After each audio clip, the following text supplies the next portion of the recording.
vamos dar início ao nosso webinar de hoje, cujo tema é controle da infecção cruzada. E os objetivos deste webinar serão, então, identificar a definição de infecção cruzada, saber a importância do controle desta infecção e reconhecer os métodos de controle da infecção cruzada. Fazendo aqui apenas uma breve introdução. Como vocês sabem, um consultório dentário tem muitos... Um consultório dentário nós lidamos com todo o tipo de pacientes, não é? E por isso contactamos com diversas bactérias e diversos vírus e por isso estamos particularmente suscetíveis à contaminação por estes elementos patogénicos. E então, aqui o nosso papel será controlar e evitar a todo o custo esta infecção dos agentes patogénicos que os nossos pacientes trazem. E para que então possamos prevenir esta infecção cruzada, temos que conhecer bem o que é infecção cruzada, as vias de transmissão desta infecção e os procedimentos de controle da mesma, para que possamos trabalhar em segurança, não só para toda a equipa de saúde oral, mas também para os pacientes que vêm de seguida.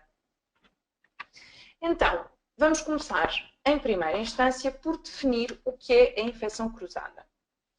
A infecção cruzada é a infecção de um indivíduo por um agente patogénico transmitido por outro indivíduo. Ou seja, é a transmissão de um agente patogénico do hospedeiro para outro indivíduo que resulta na infecção deste último indivíduo. Isto pode parecer um bocadinho confuso, mas se pensarem, temos o primeiro doente do dia. Este doente é hospedeiro, ou seja, transporta um vírus. O segundo paciente, se for infectado pelo vírus que o primeiro trazia, ocorre infecção cruzada. Ok? Assim é mais fácil dar exemplos. A transmissão portanto, a infecção cruzada afeta não só os pacientes, mas também os profissionais de saúde oral que estão a lidar diretamente com estes pacientes.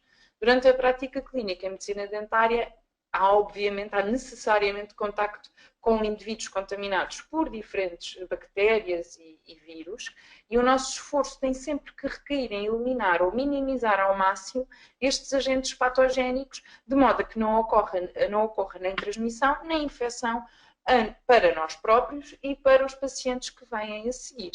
Conseguem perceber este conceito, correto? Ótimo. Então, vamos agora falar sobre o tipo de doenças transmissíveis pela infecção cruzada. São inúmeras, portanto, são diversas as doenças que podem ser transmitidas por infecção cruzada, volto a reforçar, quer para os nossos pacientes, quer para nós próprios, quer para os profissionais de saúde oral. No entanto, e como vocês vão perceber, as doenças mais preocupantes são sempre aquelas potencialmente mortais, não é? Estamos a falar da SIDA, por exemplo, das hepatites, mas, por exemplo, também existem infecções por herpes, sarampo, tuberculose, pneumonias, portanto, todas estas infecções podem ser transmitidas por infecção cruzada. Não podemos também descurar as infecções oculares, como, por exemplo, a conjuntivite, que são também passíveis de serem transmitidas, principalmente para o médico dentista e para o auxiliar, que estão mais próximos do paciente, não é? Quais são, então, as vias de transmissão? Portanto, agora que definimos infecção cruzada, que conhecemos quais são as doenças que podem ser transmitidas, vamos então falar como é que ocorre esta infecção, portanto, quais são as vias de transmissão.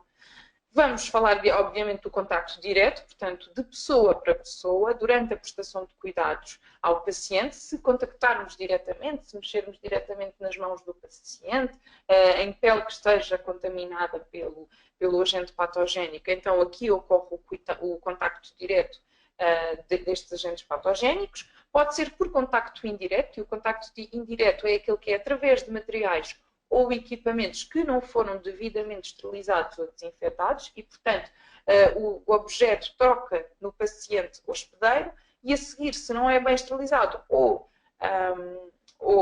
desinfetado e contacta com o indivíduo a seguir, com o paciente B, chamamos-lhe assim, vai haver então aqui uma via de transmissão por contacto indireto.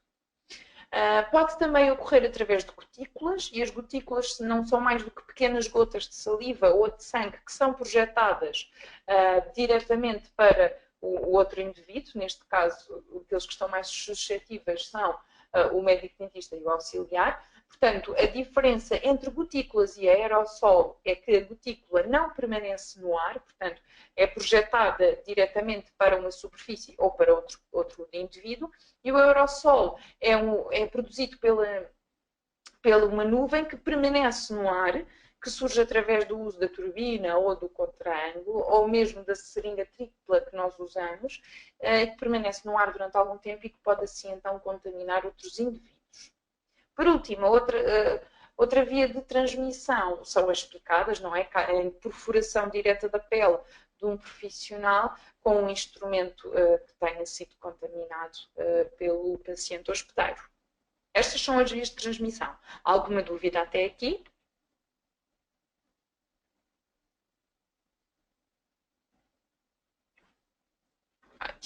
Então vamos avançar para apenas abordarmos aqui algumas generalidades sobre a infecção cruzada que podem não ser assim tão simples. A transmissão de um determinado agente patogénico não implica obrigatoriamente a infecção. Ou seja, o indivíduo hospedeiro contamina o indivíduo B, digamos assim, que pode ser um paciente ou pode ser um profissional de saúde, mas este indivíduo B não fica necessariamente infectado. Portanto, a infecção vai depender do agente patogénico que foi transmitido e da sua virulência, ou seja, da sua capacidade de criar doença no indivíduo B, assim como da predisposição. Ou seja, se um indivíduo B está mais fragilizado, se tem um sistema imunitário mais fragilizado, vai contrair mais facilmente esta infecção. Okay? Desta forma, a resistência de cada um à infecção é variável e pode acontecer também que o hospedeiro seja imune, ou seja, tenha o agente patogénico, mas que não desenvolva a doença, seja apenas o transportador deste agente patogénico. O risco da instalação da doença pode aumentar ou não, consoante alguns fatores, portanto, já vimos qual é a predisposição do paciente B, não é? À medida que a idade vai avançando, o sistema imunitário está mais debilitado e, portanto, vão estar mais sujeitos a contrair esta infecção. Doenças sistémicas também vão afetar a resistência do indivíduo, como a diabetes, por exemplo, ou ainda a medicação que os doentes façam. Está bem? Portanto, aquilo que vocês precisam de perceber daqui é que a infecção cruzada, a infecção por um agente patogénico que tenha sido transmitido pelo hospedeiro, esta infecção não se desenvolve em todos os indivíduos, portanto a transmissão não implica infecção e a possibilidade de infecção depende de diversos fatores, nomeadamente da suscetibilidade do indivíduo receptor desse agente patogénico. Ok?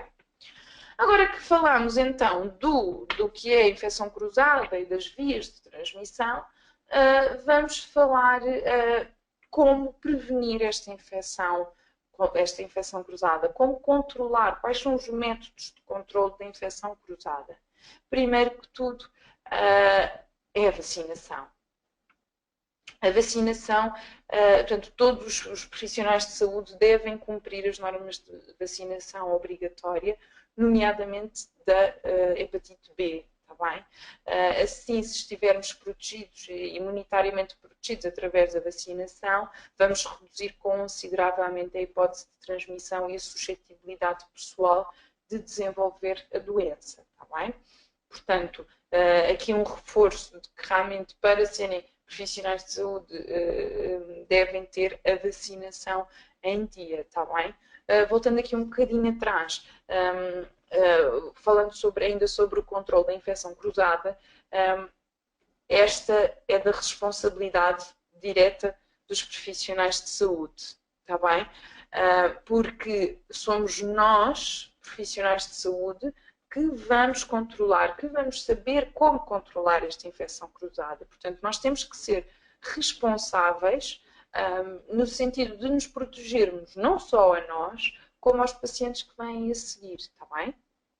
Portanto, às vezes isto pode parecer um bocadinho intuitivo e um bocadinho lógico, mas isto é das principais, dos princípios básicos do nosso funcionamento enquanto profissionais de saúde. Ok? Portanto, métodos de controle. Responsabilidade exclusiva dos profissionais de saúde. Ok? Métodos. Vacinação, como já falámos. História clínica. Aqui como é que entra a história clínica? É essencial no diagnóstico e tratamento do paciente, mas também é essencial nós determinarmos a existência de um maior ou menor risco de transmissão de alguma doença. Assim, devemos questionar diretamente os pacientes se têm alguma doença infectocontagiosa. Infelizmente, sabemos que é possível, por diversos motivos, que os pacientes não informam e não nos informem e omitam diretamente que têm alguma doença, mas devemos perguntar diretamente. E também, partindo do princípio que todos nos podem mentir, não é? Todos nos podem omitir quanto à existência de doenças infecciosas, nós devemos assumir que todos os pacientes são potenciais transmissores de uma patologia infecciosa e, portanto, devemos proteger-nos adequadamente a todos os agentes patogénicos. E então, a primeira linha de proteção será a nossa proteção individual, aquelas barreiras que criamos entre nós e a nossa pele, as nossas vias aéreas, destes agentes patogénicos. Vamos então visualizar aqui um vídeo sobre a proteção individual. Olá, formandos! No vídeo de hoje vamos falar sobre proteção individual. O médico dentista, o auxiliar de clínica dentária, o higienista oral e qualquer elemento da equipa de saúde oral que contacte diretamente com os pacientes deve proteger-se devidamente para que possa trabalhar em segurança e assim proteger-se a si próprio e aos pacientes. Os elementos da proteção individual são a farda, constituída por uma túnica e umas calças, ou ainda uma bata, sapatos confortáveis e laváveis, touca, luvas, máscara e óculos de proteção. A farda ou bata e os sapatos só devem ser utilizados na prática clínica, sendo que cada vez que saímos da clínica devemos removê-los. Ambos devem ser lavados com regularidade. A touca pode ser dispensada em procedimentos não cirúrgicos. Se não for usada a touca, o cabelo deve estar devidamente apanhado. A máscara deve ser trocada sempre que esteja suja ou molhada, pois perde a sua capacidade de proteção. Os óculos devem ser também lavados com regularidade para que não percam a sua visibilidade. Existem ainda máscaras com viseira que substituem os óculos de proteção. As luvas devem ser trocadas a cada paciente ou sempre que estejam rasgadas. Obrigada por assistirem e até ao próximo vídeo.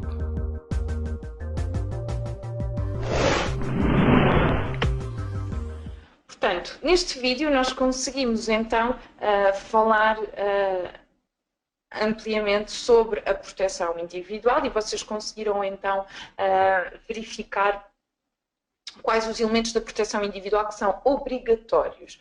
Portanto, fazendo aqui um pequeno apanhado, sempre com a nossa farda completa, portanto, ou uma túnica e umas calças ou uma bata, e uns sapatos que sejam confortáveis, porque nós andamos a maior parte do tempo de pé, não é? E de um lado para o outro, vocês particularmente os auxiliares de clínica dentária, e que sejam laváveis, não é? Porque lá está, todos estes elementos vão estar em contacto direto com diversos pacientes, que são portadores de diversos agentes patogénicos, portanto devem ser lavados com regularidade.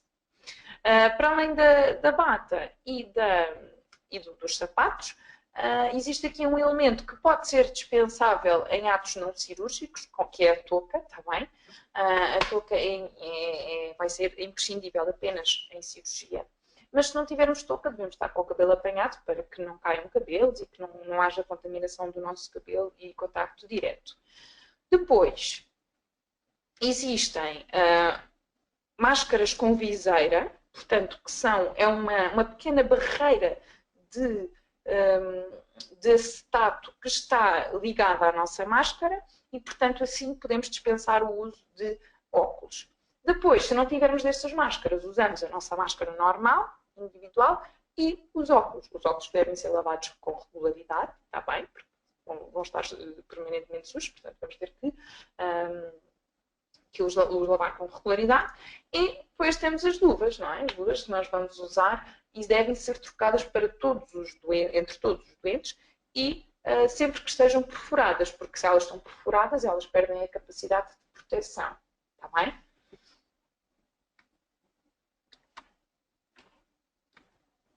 Agora temos aqui uma questão.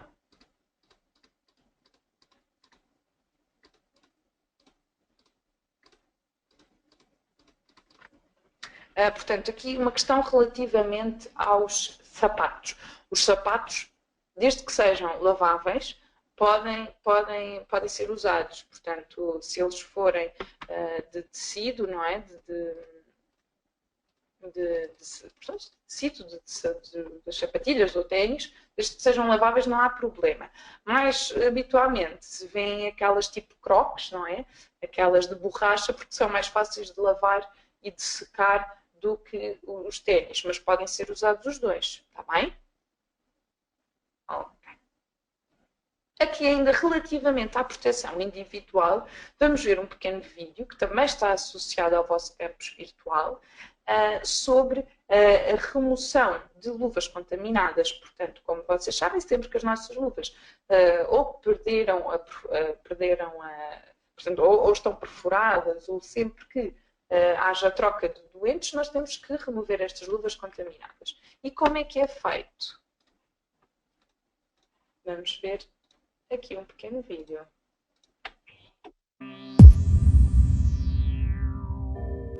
Olá, formandos! No vídeo de hoje vamos demonstrar como retirar as luvas contaminadas sem que haja contaminação das mãos. Este é um procedimento que vão realizar dezenas de vezes na vossa prática clínica, sendo essencial que realizem de forma segura e consciente. Em primeiro lugar, com uma das mãos, vamos puxar uma das extremidades da luva da mão oposta pela parte exterior e prendê-la com o polegar. De seguida, na outra mão, vamos também puxar uma das extremidades pela parte exterior e remover a luva na totalidade.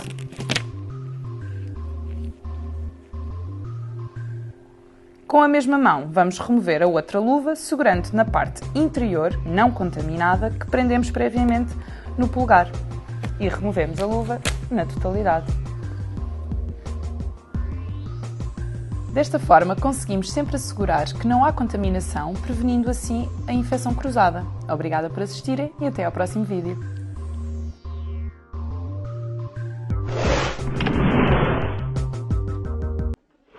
Pronto, este vídeo, como vocês puderam ver, é uma das formas de remover as luvas sem que tenhamos que pegar diretamente com a mão que já não tem a luva na luva contaminada. Portanto, expomos primeiro a parte interior da luva oposta, depois tiramos totalmente a luva da mão contrária e depois, então, assim, como já temos a parte interior não contaminada de fora, já podemos tirar sem que haja, então, problema de contaminação das nossas mãos.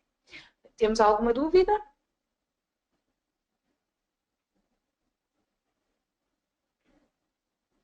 Vamos, então, avançar para uma parte que é muito importante também no controle da infecção cruzada, que é a higienização das mãos. A higiene das mãos é essencial e deve ser bastante cuidadosa e criteriosa. Devem ser lavados todos os espaços entre os dedos, as pregas e o punho. Exemplo de uma higienização que vocês veem na imagem. Portanto, deve haver lavagem diretamente nos espaços entre os dedos, está bem? Entre as unhas, portanto, toda a superfície das mãos deve ser lavada antes e depois da consulta. E podemos lavar, por exemplo, com sabão ou com uma solução alcoólica desinfetante. Por exemplo, tem aqui um esquema de higienização das mãos. Primeiro molhamos as mãos, depois introduzimos aqui o sabão ou a solução alcoólica, esfregamos bem primeiro as palmas, depois o dorso das mãos, entrando nos espaços entre os dedos, várias vezes. Depois fazemos este movimento das mãos para que haja então a lavagem das duas mãos e do início das unhas. E depois prosseguir limpando todos os dedos, está bem? Aqui na imagem 8 vocês veem a higienização do espaço entre as unhas e no 9 os punhos, depois passagem por água sempre de cima para baixo, ou seja, não tentar que haja o movimento descendente da água desde os dedos até ao punho. Depois devem secar. Isto é a norma de higienização das mãos, está bem? Que, recordo, deve ser feita antes e depois da consulta. Portanto, tendo em conta que nós, ao longo do dia, temos várias consultas, nós vamos fazer este procedimento diversas vezes. Temos agora aqui uma questão.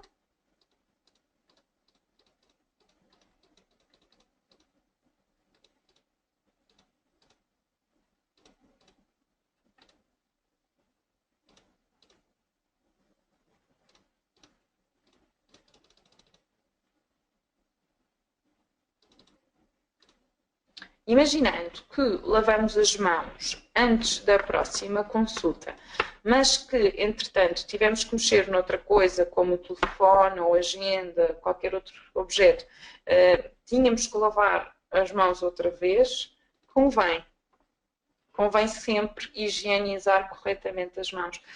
Portanto, o ideal é higienizar depois da consulta. Vamos mexer na agenda, no telefone, em diversos materiais que nós precisamos, e antes da próxima consulta vamos lavar novamente e depois calçamos as luvas, está bem?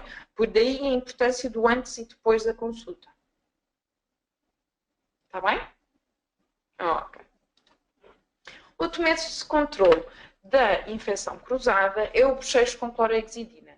Portanto, é uma forma de diminuir a quantidade de bactérias existentes no aerossolo, porque obrigamos os doentes a passarem clorhexidina antes de iniciarmos a consulta e, portanto, a clorhexidina, como vocês sabem, é um agente bacteriostático e que, portanto, nos vai reduzir o número de bactérias que nós temos na boca do paciente e, assim, quando utilizarmos a turbina ou contra-ângulo ou a seringa tripla, o aerossol formado por esses instrumentos já conterá menos bactérias, está bem? Portanto, isto sempre, o paciente senta-se na cadeira e nós pedimos automaticamente para bochechar com um copo com clorhexidina, está bem?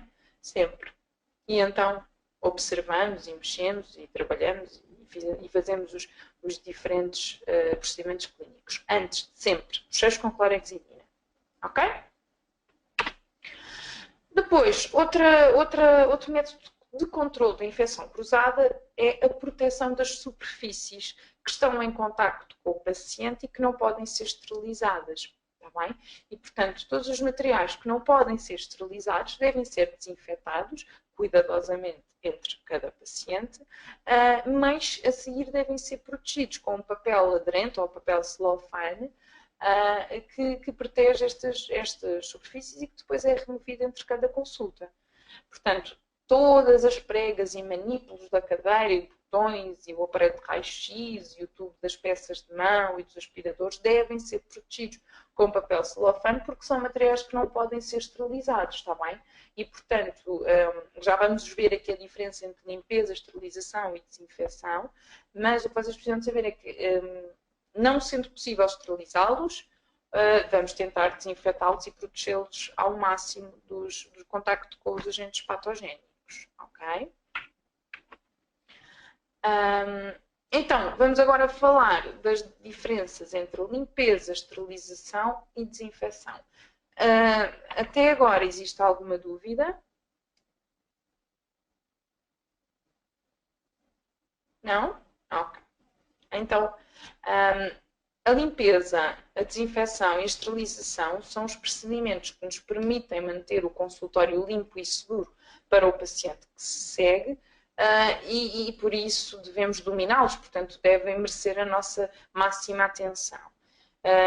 Vamos então aqui aprofundar só um bocadinho. Portanto, a sequência de limpeza dos materiais deve ser a limpeza, primeiro que tudo, portanto, com um sabão ou com um detergente próprio, portanto, e com água, e sendo que esta limpeza com água e sabão remove cerca de 80% dos micro-organismos e da matéria orgânica. Portanto, este deve ser sempre o primeiro passo.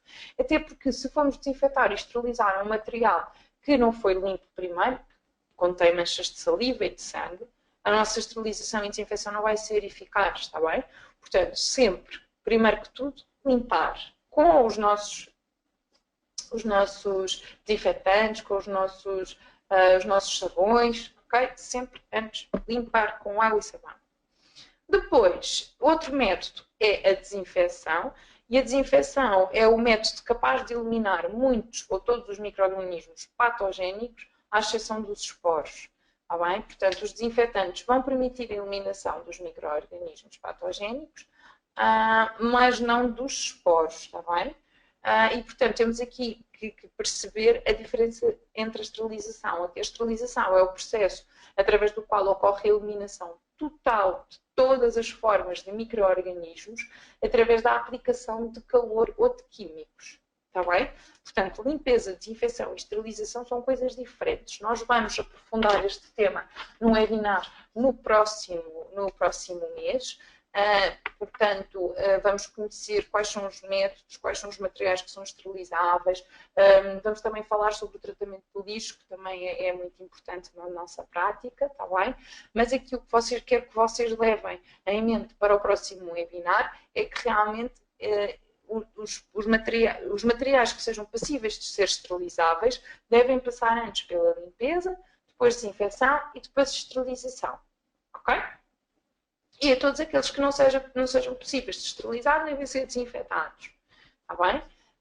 E ter sempre limpa a nossa clínica, porque, como vos digo, é da nossa responsabilidade manter a nossa clínica, o nosso consultório limpo e livre de agentes patogénicos, porque é da nossa responsabilidade garantir que os nossos pacientes estão em segurança e que nós também trabalhemos em segurança. Ok? Existe alguma dúvida?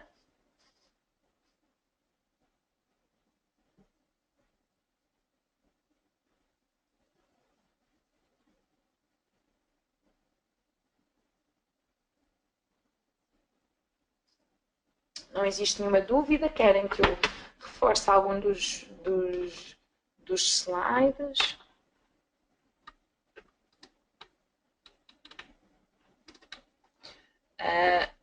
Aqui perguntam-me o que é concretamente os esporos. Os esporos são micro-organismos bastante resistentes que não são removíveis com os desinfetantes, está bem? Portanto, só mesmo pela aplicação de calor, como é, por exemplo, a autoclave, que é um material que nós vamos falar no próximo webinar, mas que com certeza já terão estudado. Portanto, o autoclave aquilo que nos vai fazer é, através da aplicação de calor, eliminar estes esporos. Portanto, porquê? Porque os esporos são micro-organismos bastante resistentes, portanto, como são exemplos de agentes patogénicos, as bactérias, os vírus, ok? Portanto, aqui os esporos são bastante resistentes e só vão ser eliminados com a aplicação de calor ou de químicos próprios para a sua eliminação, ok? Existe mais alguma questão?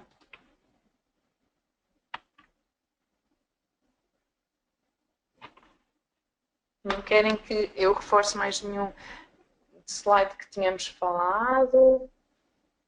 Rever os vídeos?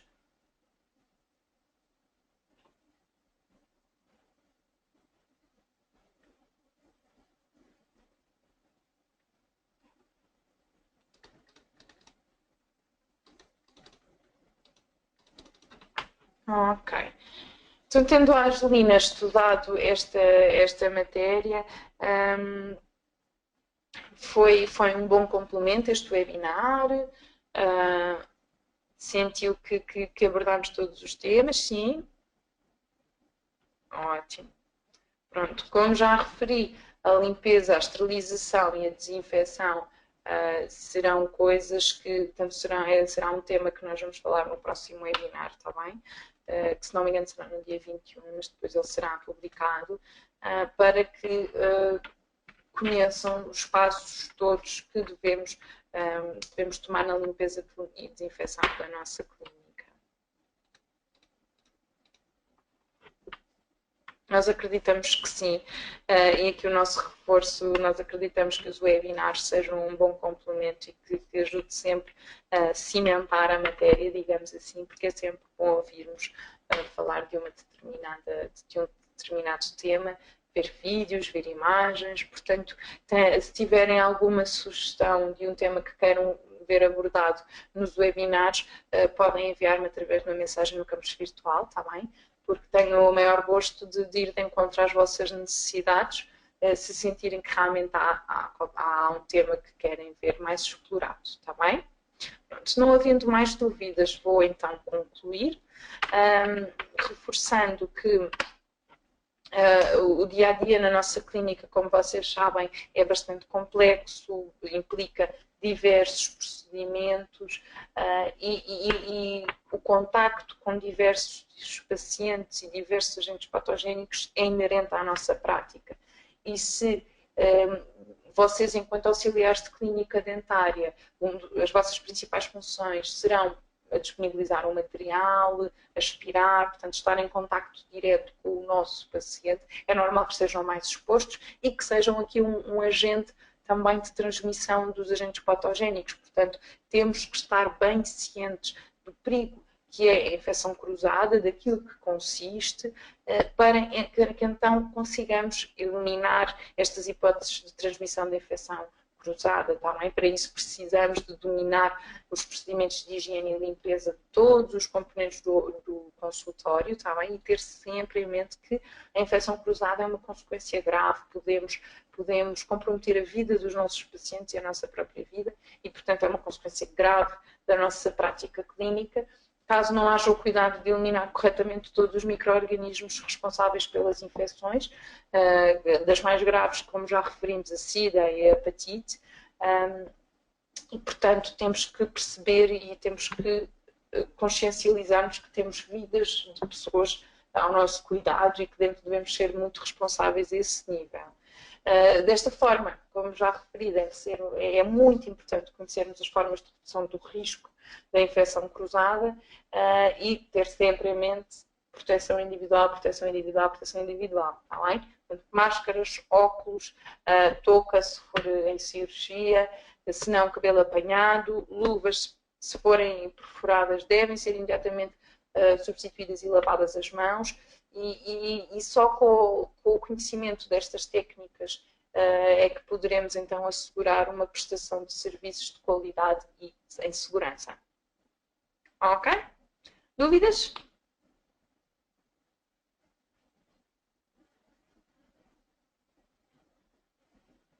Ok. Se não há dúvidas, eu despeço-me, dizendo que tive muito gosto em dar este webinar e que estou receptiva então às vossas sugestões de temas que queiram ver abordados nos webinars. Está bem? Então desejo a todos uma boa semana, um bom estudo e até à próxima.